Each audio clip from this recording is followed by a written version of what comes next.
Hi there, my name is Robin Harrison. I'm a content director at IGB, and I'm here with Alina Alexandru, the group's Chief Operating Officer of EveryMatrix. Alina, it's great to be here with you in sunny Bucharest. Thank Got you. a lovely day for it in this lovely office here. It's great to have you. Welcome. Thank you.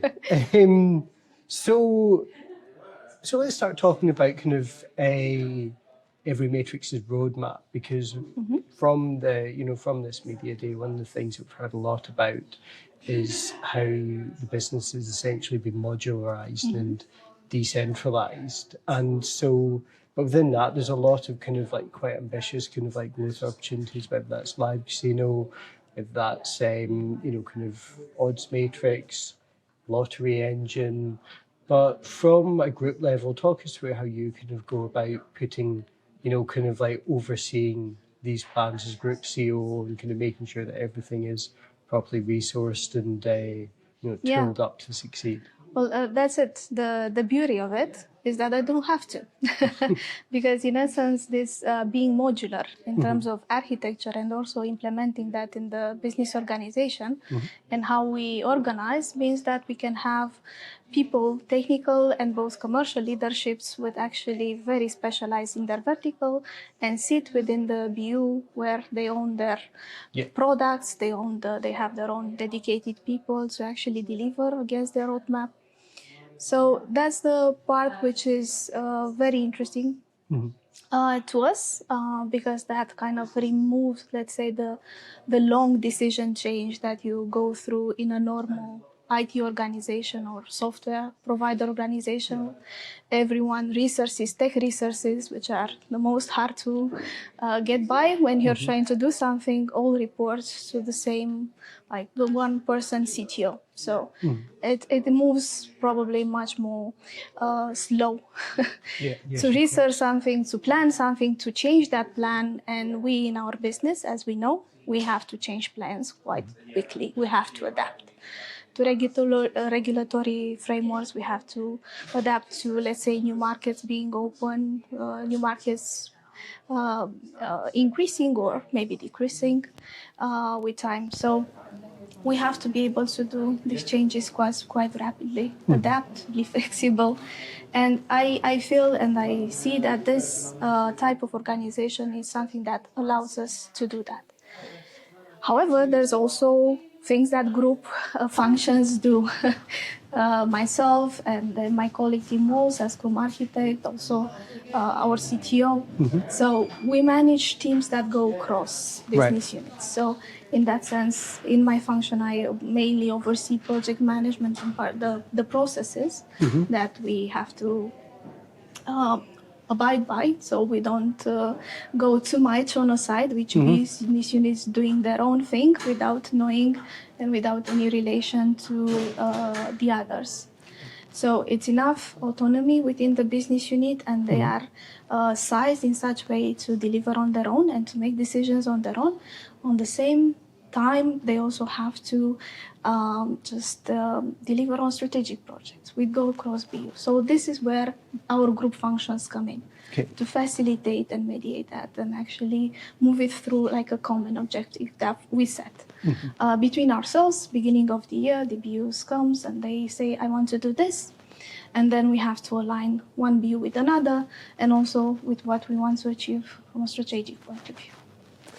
And then when it comes to new technologies, so I mean, obviously we've heard some of the examples of how the different BUs are using artificial intelligence today, but from that kind of like position atop all of these companies, like how do you kind of like track and assess the value of these new technologies?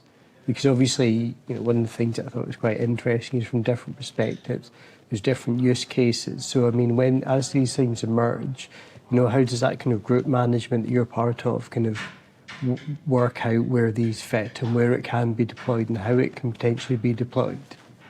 Well, in general, with new technology, there's like review and also sign off in terms of at least the architecture part, let's say. But there's also security, infrastructure, and so on.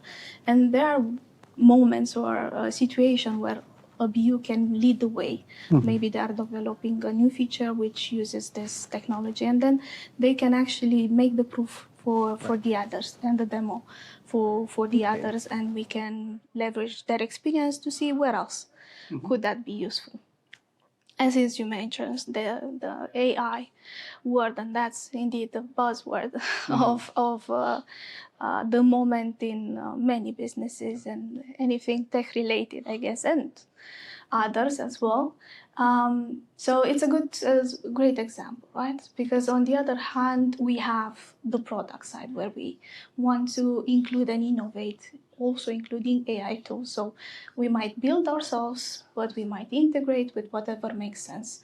So one of the group functions, what group offers in terms of let's say, approach of AI in our products is to actually support business units, challenge them in order to find very creative ways and good tools to use. At the same time, we are training them. This is very key to have knowledge on how to use it and where to use it, find the right purpose for that. Just establishing like the right policies to acquire AI tools, and also, of course, just recommend what AI tools could be of use where. There's also this great team which is called DM Labs. So they're for sure cooking something there, which is let's say let's say confidential at this moment. Right. It's about just leveraging AI to kind of give an edge to the operators to build an even more unique experience for the players.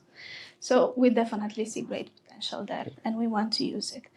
We are conscious, though, of the risks as well, as everyone is, of course. So there's risk there in privacy, integrity, security, intellectual property. So there's quite a set of risks which comes with AI. So in that way, in our business organization is about also training all our staff in how to use it responsibly and consciously. So there's many things there indeed linked to this particular buzzword. And then finally, just on market priorities, because obviously, in the past 6 years now, we've seen the US open up and move kind of, and develop very quickly. Now we're seeing a similar thing happening in, Latin America. We have Brazil regulating and, Peru kind of offering licenses. Beyond that, you've got Argentina, you've got Chile in the process, you've got Mexico, which is fairly established. There's a lot of opportunities developing, and obviously areas such as India. There's a lot of kind of potential growth opportunities, even Africa. How does that really come down to the individual BUs to decide which of these are priorities, or do at a group level you kind of assess these opportunities and keep a kind of an overarching view on these things and how to leverage these opportunities? Well, it's both. It works in partnership. Of course, we drive our decision in choosing the next market to go through based on commercial aspects. Right. And based on what are our strengths, what verticals we think will go well with that one market, and we have quite a few where we can offer products, and we are flexible. We can offer them standalone, not only as a whole package. So this produces a good and healthy, let's say, exercise to find out what mix can go well. We can actually introduce it into the market, see how it goes, and we can iterate on that. So we are not necessarily fixed into one product by itself. Right.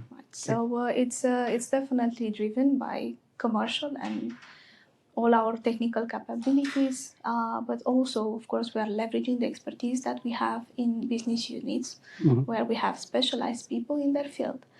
So it's a partnership between our group functions and the BUs. Brilliant, Alina. Thank you very much. Thank you too.